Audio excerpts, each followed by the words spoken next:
ಪ್ರಮುಖವಾಗಿ ಈ ಬಾರಿ ಎಲೆಕ್ಷನಲ್ಲಿ ಜೆಂಡರ್ ಹೇಗೆ ವರ್ಕ್ ಆಗಿದೆ ಅಂದರೆ ಮೇಲ್ ಯಾವ ಪಕ್ಷದ ಪರವಾಗಿತ್ತು, ಫೀಮೇಲ್ ಅಂದರೆ ಮಹಿಳೆಯರು ಯಾವ ಪಕ್ಷದ ಪರವಾಗಿ ಮತವನ್ನು ಹಾಕಿದ್ದಾರೆ ಅಂಥೇಳಿ, ಇದರ ಜೊತೆಲಿ ಕಾಸ್ಟ್ ವೈಸ್ ಯಾವ ರೀತಿಯಾಗಿ ವೋಟ್ ಶೇರ್ ಆಗಿದೆ, ಏಜ್ ಗ್ರೂಪಲ್ಲಿ ಯಾವ ರೀತಿಯಾಗಿ ವೋಟ್ ಶೇರ್ ಆಗಿದೆ ಅಂಥೇಳಿ ಚರ್ಚೆನ ಮಾಡ್ತಾ ಹೋಗ್ತೇನೆ. ಈಗ ನೋಡಿ, ಈಗ ನನ್ನ ಮುಂದೆ 3 ಕೂಡ ಇದೆ. ಮೊದಲಿಗೆ ಈ ಕಾಸ್ಟ್ ವೈಸ್ನ ವಿಚಾರವಾಗಿ ಮಾತಾಡೋದಾದರೆ ಯಡಹಳ್ಳಿಯವ್ರನ್ನ ಪ್ರಶ್ನೆ ಮಾಡ್ತೀನಿ. ನೋಡಿ, ಇವತ್ತು ಈ ST SC Muslim OBC general ಅಂತ ಕ್ಯಾಟಗರಿ ಮಾಡಿದ್ದಾರೆ. ನಮ್ಮ ಸ್ಕ್ರೀನ್ ಮೇಲೆ ಕೂಡ ಏಜ್ ಫ್ಯಾಕ್ಟರ್ ಬಗ್ಗೆ ನಾವು ಮಾತಾಡೋಣ. ಫಸ್ಟಿಗೆ ಯಾವ ವಯಸ್ಸಿನವರು ಯಾರಿಗೆ ಮತ ಹಾಕಿದ್ದಾರೆ ಅಂತ ಹೇಳಿ ನೋಡಿ. ಇಲ್ಲಿ 60+ ಇರೋವಂಥವ್ರು ಎಲ್ಲರೂ ಕೂಡ BJPಗೆ ಮತ ಹಾಕಿದ್ದಾರೆ, ಅದು 46% ಅಂತೇಳಿ. ಕಾಂಗ್ರೆಸ್ಗೆ 39%. ಕಾಂಗ್ರೆಸ್ಗೆ ಒಂದು ಇತಿಹಾಸ ಇರುವಂಥ ಪಕ್ಷ, ರಾಷ್ಟ್ರೀಯ ಪಕ್ಷ ನಮ್ಮ ದೇಶದಲ್ಲಿ. ಆದರೆ ಎಲ್ಲೋ ಒಂದು ಕಡೆ 60 ವರ್ಷ ಅಂದರೆ ನಿಮಗೆ ಗೊತ್ತಿರಬೇಕು, 60 ವರ್ಷದ ಅನುಭವ ಇರುವಂಥದ್ದು, ಕಾಂಗ್ರೆಸ್ ಪಕ್ಷವನ್ನು ತುಂಬ ಹತ್ತಿರದಿಂದ ಗಮನಿಸ್ತಿರುವಂಥವ್ರು. ಅವರಲ್ಲಿ ಉತ್ಸಾಹ ಕಡಿಮೆ ಆಯಿತಾ ಪಕ್ಷದ ಮೇಲೆ, ಕಾಂಗ್ರೆಸ್ ಪಕ್ಷದ ಮೇಲೆ? ಯಾಕಂದರೆ ಇಲ್ಲಿ ಈ ಒಂದು ಎಕ್ಸಿಟ್ ಪೋಲ್ ನಂಬರ್ ಮೇಲೆ ನಾನು ಕೇಳ್ತಾ ಇದ್ದೀನಿ ಅಷ್ಟೇ. ಅದು ಉತ್ಸಾಹ ಕಡಿಮೆ, ಹೊಸದಾಗಿರ್ತಕ್ಕಂಥವ್ರು ಯುವಕರು ಏನಾದರೂ ಅಕಸ್ಮಾತ್ ಆ ಕಡೆ ವಾಲಿದ್ದಾರೆ ಅಂದರೆ ನಾವು ನಂಬಬಹುದು. ಆದರೆ ಈಗ 48% ಇದ್ದಾರೆ. ಇರಲಿ, ಆ ಪರ್ಸೆಂಟೇಜ್ಗಳು, ಲೆಕ್ಕಾಚಾರಗಳು ಇವೆಲ್ಲವೂ ಸಹಿತ ಆನ್ ಡೆಸ್ಕಲ್ಲಿ ರೆಡಿ ಆಗ್ತವೆ. ಯಾಕೆ ಅಂತಂದರೆ, ಒಂದು ಮತಕ್ಷೇತ್ರದಲ್ಲಿ 18 ಲಕ್ಷ ಮತದಾರರು ಇದ್ದರೆ ಇವರು 1,000 ಎಲ್ಲ 2,000 ಜನರ ಒಂದು ಸರ್ವೆಯನ್ನು ಮಾಡಿರ್ತಾರೆ. That is called A sample survey. ಅರ್ಥ ಆಯ್ತಾರೆ ನಿಮಗೆ? ಒಂದಿಷ್ಟು ಪ್ರಶ್ನೆಗಳನ್ನ ಕೇಳ್ತಾರೆ, ಕೆಲವು ಜನ ಫೋನ್ಗಳ ಪ್ರಶ್ನೆಗಳು ಕೇಳ್ತಾರೆ, ಮಾಡ್ತಾರೆ. ಅದರ ಅರ್ಥ ಏನು ಅಂತಂದರೆ, ಅದು ಎಲ್ಲ ಬಹುಸಂಖ್ಯಾತರ ಅಥವಾ ಮತದಾರರ ಒಲವು ಮತ್ತು ನಿಲುವು ಅಂತ ಹೇಳಲಿಕ್ಕಾಗೋದಿಲ್ಲ. ಆದ್ದರಿಂದ ಇವೆಲ್ಲವೂ ಬಹುತೇಕವಾಗಿರತಕ್ಕಂಥದ್ದು ಆನ್ ಡೆಸ್ಕಲ್ಲಿ ಸಿದ್ಧವಾಗ್ತವೆ, AC ರೂಮಲ್ಲಿ ಸಿದ್ಧ ಆಗ್ತವೆ. ಅದಕ್ಕೆ ಒಂದಿಷ್ಟು ಸರ್ವೆಗಳನ್ನು ಸೇರಿಸ್ತಾರೆ ಅಷ್ಟೇ.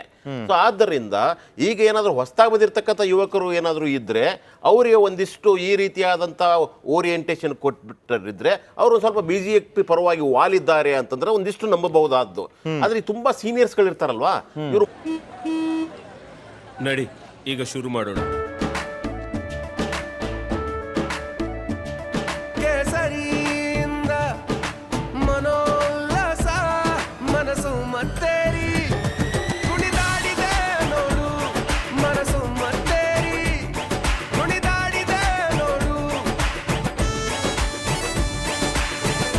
ಕ್ಷಣ ಕ್ಷಣವೂ ಆಚರಿಸಿ ಕೇಸರಿ ಹಬ್ಬ. ವಿಮಲ್, ಬಾಯಲ್ಲಿ ಹೇಳಿ ಕೇಸರಿ. ಮೊದಲಿಂದನೂ ಸಹಿತ ಅದರಲ್ಲಿ ಎಷ್ಟು ಜನ ಇದ್ದಾರೆ ಅಂತಂದ್ರೆ ಹೆಚ್ಚು ಇರ್ಬೋದು. ನಾನು ಹೇಳ್ತಾ ಇರೋದು ಬದಲಾಗಿಲ್ಲ ಅಂತ ಹೇಳ್ತಾ ಇಲ್ಲ, ಆದರೆ ಅದರ ಪರ್ಸೆಂಟೇಜ್ ಕಡಿಮೆ ಆಗಿರುತ್ತೆ. ಅವ್ರು ಇವತ್ತವರೆಗೂ ಸಹಿತ ಕಾಂಗ್ರೆಸ್ಸಿನ ಒಂದು ರೀತಿಯಾದಂಥ ಒಂದು ಮತ ಬ್ಯಾಂಕ್ ಅಂತಿದೆ. ಅವ್ರು ನೀವು ಏನೇ ಮಾಡಿದ್ರು ಅದಕ್ಕೆ ಫಿಕ್ಸ್ ಆಗಿರ್ತಕ್ಕಂಥವ್ರು ಇದ್ದಾರೆ. ಅದರಲ್ಲಿ ವಯಸ್ಸಾಗಿರ್ತಕ್ಕಂಥವ್ರು, ಆ ಕಾಲಘಟ್ಟದವರು, ಇಂದಿರಾ ಗಾಂಧಿ ಕಾಲಘಟ್ಟದವರೆಲ್ಲ ಇದಾರಲ್ಲ, ಇವ್ರು ಒಂಚೂರು ಅವಾಗಿಂದ ಕಾಲಕ್ಕಂತೂ ಅದಕ್ಕೆ ಒಂದು ಫಿಕ್ಸ್ ಆಗಿರ್ತಕ್ಕಂಥವ್ರು ಇದ್ದಾರೆ. ಅದ್ರ ಜೊತೆಗೆ ಜಾತಿಗೆ ಲೆಕ್ಕಾಚಾರ ಅವುಗಳೆಲ್ಲ ಬದಲಾಗ್ತಾ ಹೋಗ್ತವೆ ಹೊರತಾಗಿ. ಆದ್ದರಿಂದ ನನಗೆ ಈ ಎಕ್ಸಿಟ್ ಪೋಲ್ ಬಗ್ಗೆ ನನಗೆ ನಂಬಿಕೆ ಇಲ್ಲ. ಯಾಕೆಂದ್ರೆ ಹಿಂದೆ ಇರ್ತಕ್ಕಂಥದ್ದು 2014ರಲ್ಲಿ ಈ BJPಗೆ ಬಂದಿರತಕ್ಕಂಥದ್ದು ಇದನ್ನ ನೋಡಿ, ನೀವು ಗಮನಿಸಿ, ನೀವು ಎಕ್ಸಿಟ್ ಪೋಲ್ನ. ಈ ಎಲ್ಲ ಎಕ್ಸಿಟ್ ಪೋಲ್ ಮ್ಯಾಕ್ಸಿಮಮ್ NDAಗೆ 272 ಅಂತ ಹೇಳಿದ್ರು. ಅದ್ರ ಬಂದಿರೋದು ಎಷ್ಟು ಅಂತ ಗೊತ್ತಾ ನಿಮಗೆ? 336. 272+ ಅಂತಾನೆ ಇದ್ದಿದ್ದು ಅವಾಗ. ಇಲ್ಲ ಸರ್, 272 ಲಾಸ್ಟ್ ನೀವೆಲ್ಲ ಗಮನಿಸಿ. 272+ ಅಂತ ಹಾಕಿರ್ತಾರೆ. ಆಗಿರಲಿಲ್ಲ. ಕಾಂಗ್ರೆಸ್ ಮ್ಯಾಕ್ಸಿಮಮ್ 278 ಅಂತದ್ದು, ಆ ಸಂದರ್ಭದಲ್ಲಿ 336 ಬಂದ್ಬಿಡ್ತು. ಅಂದ್ರೆ ನಿಮ್ಮ ಪ್ರಕಾರ ಈಗ ಏನು 358 360 ಕೊಡಿದ್ರೆ ಅದಕ್ಕಿಂತ ಜಾಸ್ತಿನೇ ಹೋಗುತ್ತೆ ಅಂತ ಹೇಳ್ತಾ ಇದ್ದಾರೆ. ಹೇಳ್ತಾ ಇರೋದು ವಿಶ್ವಾಸಾರ್ಹತೆ ಬಗ್ಗೆ ಹೇಳ್ತಾ ಇದ್ದೀನಿ ನಾನು. ಇವ್ರು ಹೇಳಿದಂತ ಮ್ಯಾಕ್ಸಿಮಮ್ ಇದು. ಕಾಂಗ್ರೆಸ್ನವರು 114 115 ಬರ್ತಂತ ಅಂತ ಹೇಳಿದ್ರೆ 52ಕ್ಕೋ 59ಕ್ಕೆ ಬಂದು ನಿಂತು ಹೋಗ್ಬಿಡ್ತು. ಅಂದ್ರೆ ಈಗ ನೀವು ಹೇಳ್ತಾ ನೋಡಿದ್ರೆ ಇನ್ನೂ ಕಡಿಮೆ ಆಗುತ್ತೆ ಅಂತ ಅಲ್ಲ. ಅವತ್ತಿಂದ 2014 ಮಾತ್ರ ಹೇಳ್ತಾ ಇದ್ದೀನಿ ನಾನು. ಇವಾಗ ಆ ಒಂದು ವಿಷಯದ ಬಗ್ಗೆ ಮಾತ್ರ ಮಾತಾಡ್ತಾ ಇದ್ದೀನಿ, ಆಯ್ತಾ? ಆಮ್ ಆದ್ಮಿ ಪಾರ್ಟಿ ಅರ್ಥ ಆಯ್ತಾ, ಕಾಂಗ್ರೆಸ್ ಬರುತ್ತೆ ಅಂತ ಹೇಳಿದ್ರು. ಆಮ್ ಆದ್ಮಿ ಪಾರ್ಟಿ ಕಾಂಗ್ರೆಸ್ ಮತ್ತು BJP ಎಲ್ಲ ಪೂರ್ತಿ ಸ್ವೀಪ್ ಮಾಡ್ಬಿಡ್ತು ಮೊದಲೇ ಸಾರ್ತಿ. ಆದ್ರೆ ಎಕ್ಸಿಟ್ ಪೋಲ್ಗಳಲ್ಲಿ ಎಲ್ಲ ಪಂಜಾಬ್ ಕಾಂಗ್ರೆಸ್ ಸ್ವೀಪ್ ಮಾಡಕ್ ಬಿಡ್ತು. ಹೌದೌದು, ಎಕ್ಸಾಕ್ಟ್.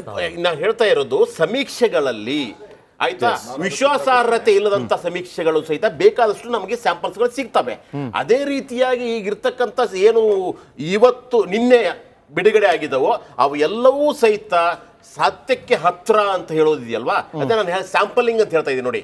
ಆ ರೀತಿ ಅದೇನಂದ್ರೆ ಮೂಡ್ ಆಫ್ ನಾನು ಹೇಳ್ತಾ ಇರೋದು mood of the nation, correct. ಅದು ಮತ್ತು ಗಾಳಿ ಹೆಂಗೆ ಬೀಸುತ್ತೆ ಇವುಗಳೆಲ್ಲವನ್ನು ಗಮನಿಸಿ ಒಂದು ಲೆಕ್ಕಾಚಾರಗಳನ್ನು ಹೇಳಲಾಗುತ್ತೆ. ಆದ್ದರಿಂದ ನೀವು ಹೇಳ್ತಾ ಇರೋದು ಜಾತಿ ಆಧಾರಿತವಾದಂಥ ಈ ಒಂದು ಸರ್ವೆ ಆಗಿರಬಹುದು ಅಲ್ಲ ಏಜ್ ಗ್ರೂಪ್ ಅಥವಾ ಏಜ್ ಗ್ರೂಪ್ಗೆ ಸಂಬಂಧಪಟ್ಟಂತ ಸರ್ವೆ ಆಗಿರಬಹುದು. ಇವೆಲ್ಲವನ್ನೂ ಸಹಿತ ನಾವು ಕೂತ್ಕೊಂಡು ಅಂದಾಜು ಮಾಡುವುದು. ಇನ್ನೊಂದು ಕೆಲವು ಜನ ಇದೇನು ಮಾಡ್ತಾ ಇದ್ದಾರಲ್ಲ, ಕೆಲವು ಪೂರ್ವಗ್ರಹಗಳು ಇರ್ತವೆ. ಈ ಪೂರ್ವಗ್ರಹಗಳು ಎಷ್ಟು ಚೆನ್ನಾಗಿ ವರ್ಕೌಟ್ ಆಗ್ತವೆ ಅಂತಂದ್ರೆ ಇದು ಹೀಗೆ ಇರಬಹುದು ಅಂತ ಯೋಚನೆ ಮಾಡ್ತಾ ಇರ್ತಾರೆ. ಆದ್ರೆ ಸತ್ಯ ಡಿಫ್ರೆಂಟ್ ಆಗಿರುತ್ತೆ.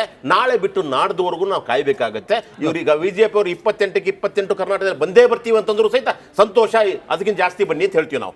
ಆದ್ರೆ ಬರುವುದು ಏನು ಅನ್ನೋದು ನಮ್ಗೆ ಗೊತ್ತಾಗಿರುತ್ತೆ. ಅದು ನಿಮಗೆ ಜೂನ್ 4ರಲ್ಲಿ ಗೊತ್ತಾಗುತ್ತೆ. ಇವ್ರು 3+1 ಅಂತಾರೆ ಜೆಡಿಎಸ್ ನವರು. ನಿಂತಿರೋದೇ 3 ಕ್ಷೇತ್ರ. ಅವ್ರು ಏನ್ ಹೇಳ್ತಾರೆ ಹೇಳ್ಕೊಳ್ಳಿ ಬಿಡಿ.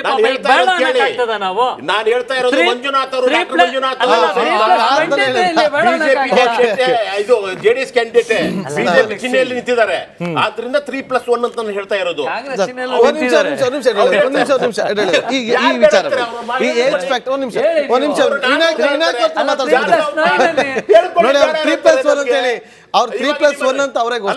ನಿಮ್ಗೆ ರವಿಕುಮಾರ್ ಅವ್ರು ಏನ್ ಹೇಳಿದ್ರು ಗೊತ್ತಾವಾಗ? ಏನ್ ಹೇಳಿದ್ರು? ಕಾರ್ಯಕರ್ತರಲ್ಲಿ ಒಂದು ಹುರುಪನ್ನು ತುಂಬಲಿಕ್ಕೆ ನಾವು ಆತರ ಹೇಳಿರ್ತೀವಿ ಅಂತ ಹೇಳ್ತಾ ಇದ್ದಾರಲ್ವಾ. ಇವರು ಸಹಿತ ಕಾರ್ಯಕರ್ತರಲ್ಲಿ ಹುರುಪನ್ನು ತುಂಬಲಿಕ್ಕೆ 400 ಪಾರ್ ಅಂತ ಹೇಳ್ತಾರೆ. ಇವ್ರು 28 ಪಾರ್ ಅಂತಾರೆ. ನೀವು ಪಾರ್ ಆಗ್ಲಿ ಹಾರಾಗ್ಲಿ ಚಿಂತೆ ಇಲ್ಲ. ನಿಮ್ಗೆ ಪ್ರಶ್ನೆ ಬರ್ತದೆ ವಿನಾಯಕ್ ಭಟ್ ಅವ್ರೆ, ಈ ಒಂದು ಏಜ್ ಫ್ಯಾಕ್ಟರ್ ಬಗ್ಗೆ. ಏಜ್ ಫ್ಯಾಕ್ಟರು ಈಗ ಅವ್ರು ಹೇಳಿದಾಗೆ ಈ ಒಂದು ಏನು 50 ಏಜ್ ದಾಟಿದವರು ಅಥವಾ ಸೀನಿಯರ್ ಸಿಟಿಸನ್ ಅಂತ ನಾವೇನು ಕರಿತೀವಿ 60 ದಾಟಿದವರು, ಅವರು ಸ್ವಲ್ಪ ಈ ಕಾಂಗ್ರೆಸ್ ಕಡೆ ಒಲವಿರೋಂಥವ್ರು. ಯಾಕಂದ್ರೆ ಅವ್ರು ಹಿಂದಿಂದ ಒಂಥರ ಒಂದು ಮತ ಚಲಾವಣೆ ಮಾಡ್ಕೊಂಡು ಬಂದಿರೋರು, ಇಂದಿರಾ ಗಾಂಧಿ ಕಾಲದಿಂದ ಬಂದವ್ರಿಗೆ ಒಂದು ಸ್ವಲ್ಪ ಏನು ಅದನ್ನ ಒಲವಿದೆ, ಅದನ್ನ ಒಪ್ಪಬಹುದಾದಂಥ ವಿಷಯನೇ, ಅದರಲ್ಲಿ ಏನು ಅನುಮಾನ ಇಲ್ಲ. ಆದರೆ ಆ ಏಜ್ ಗ್ರೂಪ್ನಲ್ಲಿ ನಾನು ಅಬ್ಸರ್ವ್ ಮಾಡಿದ್ದು, ಅಂದರೆ ಆ ಏಜ್ ಗ್ರೂಪ್ನವ್ರ ಜೊತೆ ನಾನು ಮಾತಾಡಿದಾಗ ನಾನು ಅಬ್ಸರ್ವ್ ಮಾಡಿದ್ದು, ಸಾಮಾನ್ಯವಾಗಿ ಆ ಏಜ್ ಗ್ರೂಪ್ನಲ್ಲಿ ಕಲಿತು ಬಂದಂಥವ್ರು ಯಾರಿರ್ತಾರೆ ಅವರು ಈ ಶೇರುಗಳಲ್ಲಿ ಹಣ ಹಾಕುವಂಥದ್ದು ಈ ಥರದ್ದೆಲ್ಲ ಇರುತ್ತಲ್ಲ. ಸೊ ಅವರಿಗೆ ಈ ದೇಶದಲ್ಲಿ ಏನು ಡೆವಲಪ್ಮೆಂಟ್ಗಳು ನಡೆಯುತ್ತೆ ಅಥವಾ ಏನು ಬದಲಾವಣೆ ಆಗುತ್ತೆ, ಯಾರು ಬಂದರೆ ಶೇರ್ ಮಾರ್ಕೆಟ್ ಏರುತ್ತೆ ಇಳಿಯುತ್ತೆ, ಇವನ್ನೆಲ್ಲ ಕನ್ಸಿಡರ್ ಮಾಡಿ ಅವರು ಸ್ವಲ್ಪ ಮತ ಚಲಾವಣೆ ಮಾಡೋರು ಇರೋದ್ರಿಂದ ಈ 46% ಅಂತ ಏನು ಕೊಟ್ಟಿದ್ದಾರೆ ಏಜ್ ಗ್ರೂಪ್ನವರು ಅಲ್ವಾ, 46% ಕೊಟ್ಟಿದ್ದಾರೆ. ಅದು ಸ್ವಲ್ಪ ಮಟ್ಟಿಗೆ ನಿಜ ಇರ್ಬೋದೇನೋ ಅಂತ. ಹೈಯೆಸ್ಟ್ ಇಲ್ಲಿ ತೋರಿಸ್ತಾ ಇರೋ ನಂಬರ್ 26 to 35 ಏಜ್ ಇದ್ರಲ್ಲ ಅವರೇ 48% ಬಿಜೆಪಿಗೆ ಕೈ ಹಿಡಿದೆ ಅಂತ NDAಗೆ. ಅಂದ್ರೆ ಆದ್ರೂ ಕೂಡ ಕಾಂಗ್ರೆಸ್ ಅಂತ ಹೇಳಿ ಅಲ್ಲೂ ಕೂಡ ಈಕ್ವಲ್ 36%. ಆದ್ರೆ ನಿಮ್ಗೆ ಇಲೆಕ್ಷನ್ ಅಲ್ಲಿ ಏನಾಗುತ್ತೆ ಅಂದ್ರೆ ಅಲ್ಟಿಮೇಟ್ಲಿ ನಿಮ್ಗೆ ಗೆಲುವು ಡಿಸೈಡ್ ಆಗೋದು 2% ವೋಟಲ್ಲಿ ಇಲ್ಲ 3%. ಅದಕ್ಕಿಂತ ಜಾಸ್ತಿ ತೊಗೊಂಡಂದರೆ ಈಗ ಯಾವಾಗ 3 ಲಕ್ಷ 4 ಲಕ್ಷ ಗ್ಯಾಪಲ್ಲಿ ಗೆಲ್ತಾರೆ ಅವ್ರಿಗೆ ಬಿದ್ದಿರುತ್ತೆ. ಬಿಟ್ಟರೆ ಮೋಸ್ಟ್ ಆಫ್ ದಿ ಜನರದ್ದು ಡಿಸೈಡ್ ಆಗೋದು ನಿಮಗೆ 2% ವೋಟಲ್ಲಿ ಮಾತ್ರ. ಹಾಗಾಗಿ ಈ ಏಜ್ ಗ್ರೂಪಿನ ನೀವು ಎವರೇಜ್ ತೆಗೆದ್ರೆ BJP ಇವತ್ತು ಎಷ್ಟು ವೋಟನ್ನು ತಗೋತಾ ಇದೆ ಪರ್ಸೆಂಟೇಜು ಅಷ್ಟೇ ಪರ್ಸೆಂಟೇಜ್ಗೆ ಬರುತ್ತೆ ನೀವು ಎವರೇಜ್ ತೆಗೆದ್ರೆ. ಹಾಗಾಗಿ ಅದರಲ್ಲಿ ಏನು ಇಲ್ಲ ಅಂತ ಭಿನ್ನವಾಗಿದೆ. ಯಾಕೆ ಅಂತಂದ್ರೆ ನಿರುದ್ಯೋಗ ಜಾಸ್ತಿ ಆಗಿದೆ, ಹಲವಾರು ಜನ ಕೆಲಸ ಕಳ್ಕೊಂಡಿದ್ದಾರೆ. ಸೊ ಇದು ಸಹಿತ ಈ ಸರ್ತಿ ಬ್ಯಾಕ್ ಫೈರ್ ಆಗುವಂತ ಒಂದು ಚಾನ್ಸಸ್ಗಳು ಇದಾವೆ. ಆದ್ರಿಂದ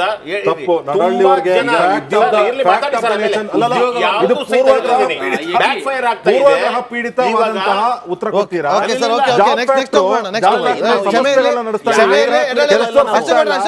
ನೋಡಿ ಜಾತಿ ಯಾವ ಜಾತಿ ಯಾರಿಗೆ ಮತ ಹಾಕಿದ್ದಾರೆ ಅಂತೇಳಿ ನೋಡಿ.